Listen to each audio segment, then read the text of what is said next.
Question number 1, छाया में पनपने वाले पौधे को क्या कहते हैं? Option A heliophytes, B theophytes, C sciophytes, D इनमें से कोई नहीं।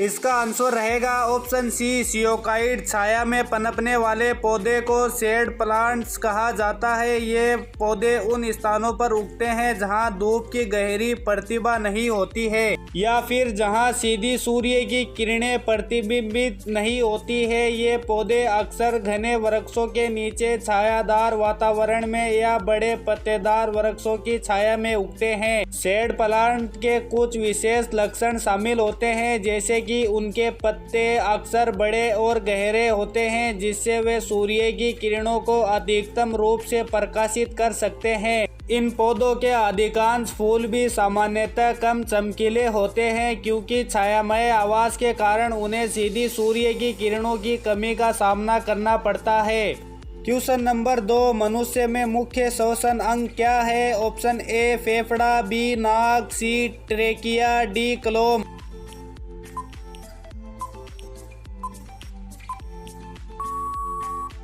इसका आंसर है ऑप्शन ए फेफड़ा। मनुष्य में मुख्य श्वसन अंग फेफड़े होते हैं। फेफड़े अपने श्वसन प्रणाली का मुख्य हिस्सा होते हैं, जो ऑक्सीजन को श्वसन के द्वारा शरीर में लेते हैं और कार्बन डाइऑक्साइड को शरीर से निकालते हैं। श्वसन प्रक्रिया में अपने फेफड़ों में हवा उतरती है, जहां ऑक्सीजन हवा से हवा में अद्यतन किया जाता है और कार्बन डाइऑक्साइड और अन्य अपशिष्ट उत्सर्जित किए जाते हैं। फिर यह ऑक्सीजन युक्त हवा श्वसन पथ के माध्यम से शरीर के अन्य हिस्सों में पहुंचती है। क्वेश्चन नंबर 3, निम्न में कौन सी बीमारी श्वसन तंत्र से संबंधित है? आपके ऑप्शन है ए डायरिया, बी टीबी, सी निमोनिया, डी बी और सी दोनों।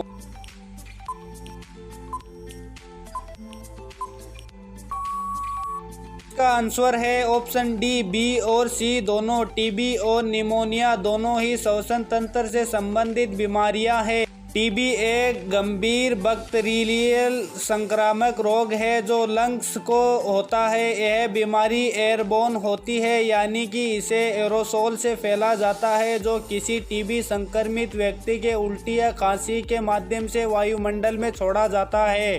निमोनिया एक फेफड़ों की संक्रामक बीमारी है जो आमतौर पर बैक्टीरिया, वायरस या अन्य कारकों के कारण होती है। यह बीमारी ज्यादातर वृद्ध, बच्चे और इम्यून सिस्टम कमजोर व्यक्तियों में प्रभावित होते हैं। क्वेश्चन नंबर 4, उच्च रक्तचाप की अवस्था को क्या कहते हैं? ऑप्शन ए हाइपोटेंशन, बी पक्षाघात, सी हाइपरटेंशन, डी इनमें से कोई नहीं।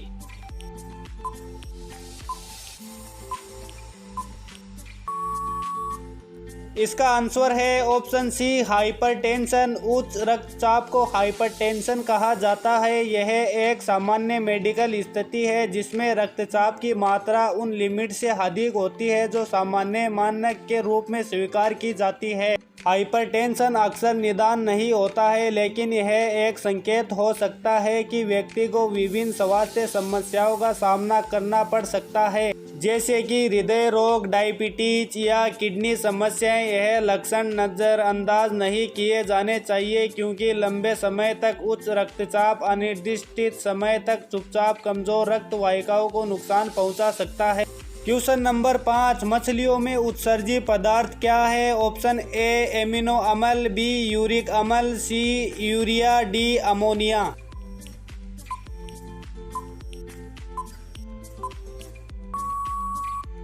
इसका आंसर है ऑप्शन डी अमोनिया। मछलियों में उत्सर्जित पदार्थ के रूप में अमोनिया प्रमुख होता है। जब मछलियां प्रोटीन पदार्थों को अपचय करती है तो वे निर्धारित परिमाण में अमोनिया उत्पन्न करती है। यह अमोनिया उसके मल नलिकाओं के माध्यम से पानी में बहता है। मछलियों की अध्ययनता और प्रजनन प्रक्रिया के कुछ निर्दिष्ट उपकरणों में अमोनिया का उत्सर्जन विशेष रूप से महत्वपूर्ण होता है। यह अमोनिया को पानी में उतारता है, जो फिर जल में विघटित होता है। अमोनिया को निर्धारित परिमाण में पानी में उतरने के प्रक्रिया को अमोनिया उत्सर्जन कहा जाता है, जो मछलियों के उच्च उत्सर्जन प्रणालियों का एक महत्वपूर्ण हिस्सा है। क्वेश्चन नंबर 6, पौधे में आवश्यकता से अधिक जल किस प्रक्रिया द्वारा बाहर निकाले जाते हैं? आपके ऑप्शन है ए अवशोषण, बी वाष्पोत्सर्जन, सी उत्सर्जन, डी प्रकाश संश्लेषण।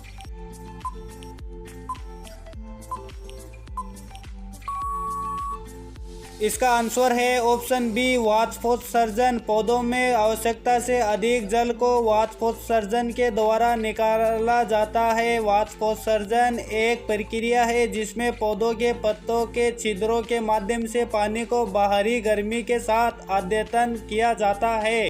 इस प्रक्रिया में पानी वाष्प के रूप में उत्सर्जित होता है जिससे पौधों के शारीरिक संरचना की अद्यतन होती है और फिर वायुमंडल में जाता है। इस प्रक्रिया में पानी को पौधे द्वारा उपचयित किया जाता है जो वाष्प रूप में पत्तों के छिद्रों से उत्सर्जित होता है और उसे वायुमंडल में विसर्जित किया जाता है। यह प्रक्रिया पौधों के जीवन के लिए महत्वपूर्ण होती है क्योंकि इससे पानी के अतिरिक्त भंडारण को रोका जाता है और पौधों की अद्यतन भंडारण की समस्या से बचाया जाता है। क्वेश्चन नंबर 7, निम्न में से किसे प्रकाश संश्लेषी अंगक कहते हैं? ऑप्शन ए पत्ती, बी हरितलवक, सी स्टोमाटा, डी जड़।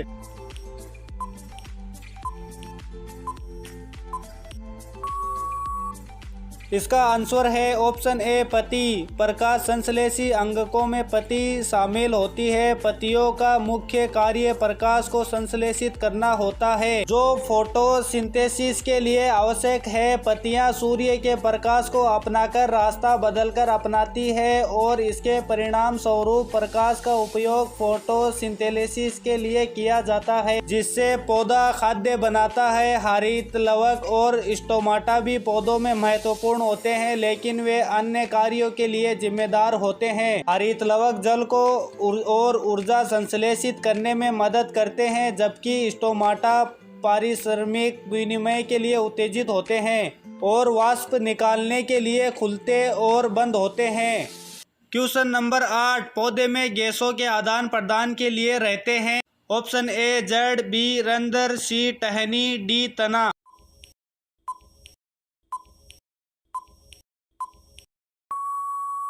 इसका आंसर है ऑप्शन बी रंध्र। पौधों में गैसों के आदान प्रदान के लिए रंध्र स्टोमेटा रहते हैं। रंध्र पत्तियों के छिद्रों को कहा जाता है जो वायुमंडल के साथ गैसों के आदान प्रदान करते हैं। इन छिद्रों के माध्यम से पौधे अपने आवश्यकता अनुसार ऑक्सीजन और कार्बन डाइऑक्साइड को प्राप्त और उत्सर्जित कर सकते हैं। रंध्र खुले और बंद होते हैं जो पानी के आदान प्रदान के लिए भी जिम्मेदार होते हैं। ये पानी को भी वाष्प में परिणत कर सकते हैं जो पौधे की ऊर्जा के संश्लेषण के लिए आवश्यक है। क्वेश्चन नंबर 9, फेफड़ा का आकार होता है। ऑप्शन ए गोलाकार, बी बेलनाकार, सी शंक्वाकार, डी अंडाकार।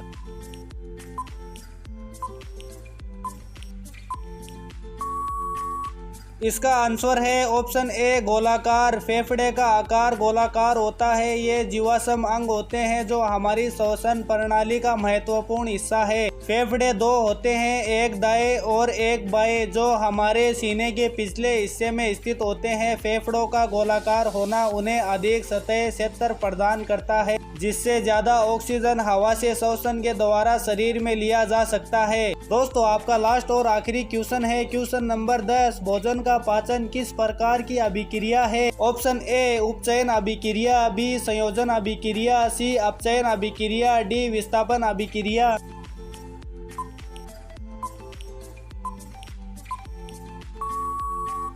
इसका आंसर है ऑप्शन ए उपचयन अभिक्रिया। भोजन का पाचन उपचयन कहलाता है। यह एक प्रक्रिया है जिससे खाद्य पदार्थों को अणुओं के स्तर पर अलग किया जाता है ताकि उनके अवशेष तत्वों को शरीर द्वारा उपचयित किया जा सके। उपचयन में भोजन के अणुओं को शिरा में तोड़ा जाता है और विभिन्न आवश्यक पोषक तत्वों को शरीर के विभिन्न अंगों और ऊतकों में प्रेषित किया जाता है। यह प्रक्रिया भोजन के आवश्यक तत्वों को शरीर में उपयोग के लिए उपलब्ध कराती है। दोस्तों, आपको हमारा जीके क्यूज पसंद आया तो वीडियो को लाइक और चैनल को सब्सक्राइब जरूर करें।